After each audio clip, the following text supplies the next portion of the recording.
Konsep Galacticos menjadi populer di awal tahun 2000-an ketika Real Madrid dengan presiden barunya memiliki gagasan yang sangat besar. Yang dimana konsep Galacticos ini dilakukan dengan mendatangkan sejumlah pemain bintang ke Santiago Bernabeu.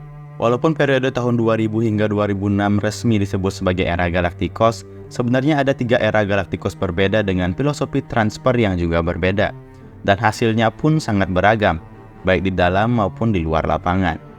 Tapi dari ketiga era Galacticos itu ada satu sosok kunci yang selalu menjadi penggerak utama dari konsep Galacticos ini.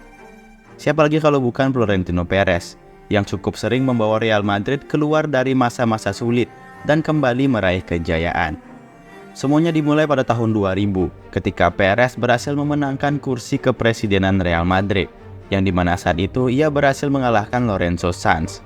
Lorenzo Sanz sendiri sebenarnya tidak buruk dalam memimpin Real Madrid.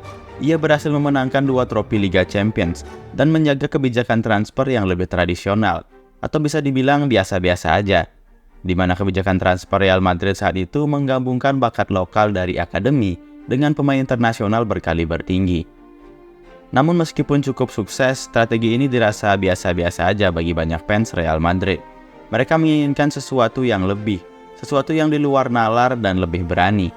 Kemudian Perez datang dengan janji yang membawa angin segar bagi klub dan penggemar Real Madrid. Kampanye kepresidenan Perez didasarkan pada 2 janji utama. Yang pertama, ia berjanji untuk menghapus utang besar yang dimiliki klub Real Madrid saat itu. Walaupun sebenarnya ia lakukan dengan transaksi yang cukup kontroversial, di mana Perez menjual tempat latihan klub Real Madrid. Lalu janjinya yang kedua yang tentu lebih menarik bagi para penggemar, yaitu ia menjanjikan akan membawa bintang-bintang besar dunia untuk bermain di Santiago Bernabeu. Minimal 1 pemain top setiap musimnya. Dan inilah konsep dari Galacticos itu sendiri, di mana dia mendatangkan superstar dunia yang akan meningkatkan level permainan klub serta nilai komersialnya. Tetapi Perez tidak hanya ingin berjanji, ia langsung membuat dampak besar dengan mencuri pemain terbaik dari rival abadi Madrid, yaitu Barcelona. Tindakan ini dimulai dengan transfer Luis Figo, yang saat itu merupakan salah satu pemain paling berbakat di dunia. Kepindahan Figo memicu kemarahan besar di kalangan penggemar Barcelona, dan transfernya menjadi salah satu transfer paling kontroversial dalam sejarah sepak bola. Perez rela memecahkan rekor transfer dunia demi mendatangkan Luis Figo. Dan hal inilah yang menandai awal dari era Galacticos di Real Madrid. Bahkan bisa dikatakan sebagai deklarasi perang antara Real Madrid terhadap Barcelona. Tahun berikutnya pun Perez tidak tinggal diam. Ia kembali membuat kejutan dengan memecahkan rekornya sendiri untuk mendatangkan Zinedine Zidane dari Juventus, diikuti oleh Ronaldo Nazario, David Beckham, dan Michael Owen. Meskipun harga Owen lebih rendah, tapi statusnya sebagai pemenang Ballon d'Or membuatnya memenuhi kriteria sebagai Galacticos. Pada tahun 2005, Robinho dan Sergio Ramos melengkapi daftar Galacticos dari era ini, menandakan akhir dari perekrutan pemain bintang di era Galacticos pertama Florentino Perez.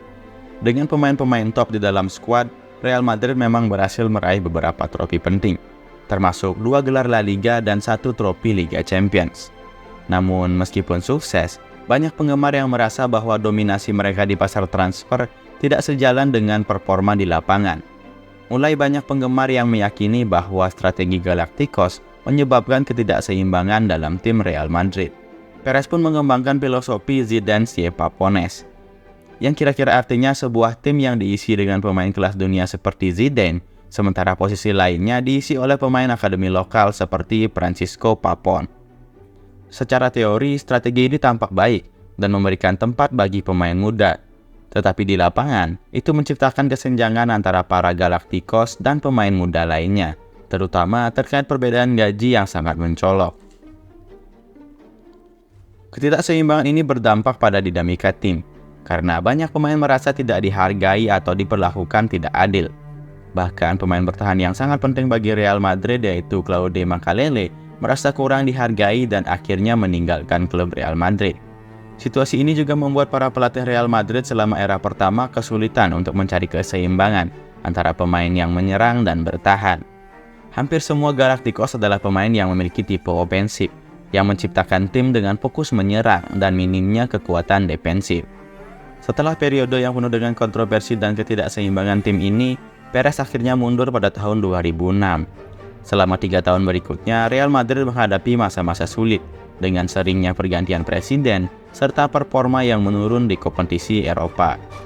Real Madrid pun mengalami beberapa kali pergantian kepemimpinan, hingga akhirnya Florentino Perez kembali ke kursi kepresidenan pada tahun 2009 dengan janji untuk memulai kembali proyek Galacticos, namun dengan pendekatan yang sedikit berbeda.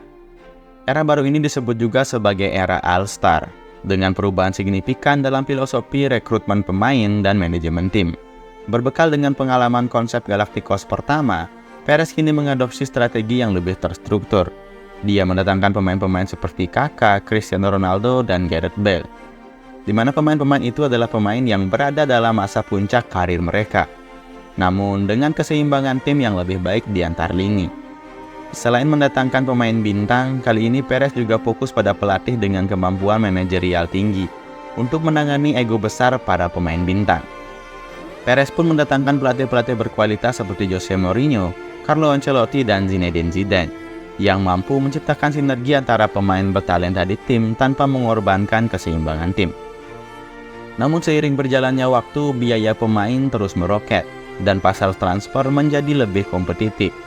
Perez pun menyadari bahwa strategi transfernya perlu disesuaikan lagi agar Madrid tetap bisa berada di puncak tanpa memiliki utang yang besar. Dan lahirlah era ketiga, yang dikenal sebagai era Baby Galacticos pun dimulai. Fokus baru ini terletak pada mendatangkan pemain muda berbakat, seperti Vinicius Junior, Rodrigo, Eduardo Camavinga, dan Aurelien Tchouaméni. Mereka dibeli dengan harga tinggi di usia muda, tentu dengan tujuan jangka panjang, yaitu menjadi bintang Real Madrid dan berkembang seiring berjalannya waktu. Dengan pendekatan ini, Real Madrid pun dapat meraih investasi jangka panjang dengan nilai pemain yang terus meningkat. Para pemain muda ini meskipun belum memiliki nama besar secara global, tapi memiliki potensi besar untuk menjadi ikon baru bagi klub Real Madrid. Strategi ini memungkinkan Real Madrid tetap kompetitif tanpa harus mengeluarkan biaya besar setiap musimnya. Nah, selain itu, dengan mendatangkan pemain muda yang belum memiliki popularitas besar, fokus utama Perez kini adalah kemampuan sepak bola mereka, dengan komersialisasi hanya sebagai bonus tambahan aja. Oke, bisa dibilang Florentino Perez adalah sosok yang menggabungkan pengetahuan sepak bola dengan insting bisnis yang luar biasa. Pendekatannya yang fleksibel, inovatif, dan penuh perhitungan telah membuat Real Madrid menjadi klub terbesar di dunia, dengan berbagai prestasi yang sudah diraihnya.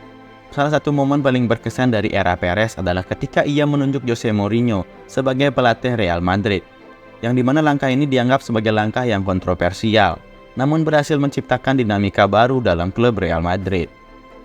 Florentino Perez telah membawa Real Madrid melewati banyak era, dari era Galacticos, era All-Star, dan sekarang Baby Galacticos, yang menjanjikan masa depan yang cerah. Setiap era memiliki tantangan dan keunikannya masing-masing, tetapi ada satu hal yang pasti, yaitu ambisi Perez untuk menjadikan Real Madrid sebagai tim terbaik di dunia, baik di dalam maupun di luar lapangan. Perjalanan panjangnya menunjukkan bahwa ia bukan sekedar seorang presiden klub, tetapi sosok visioner yang memahami bahwa kesuksesan dalam sepak bola modern membutuhkan keseimbangan antara tradisi, inovasi, dan strategi yang matang.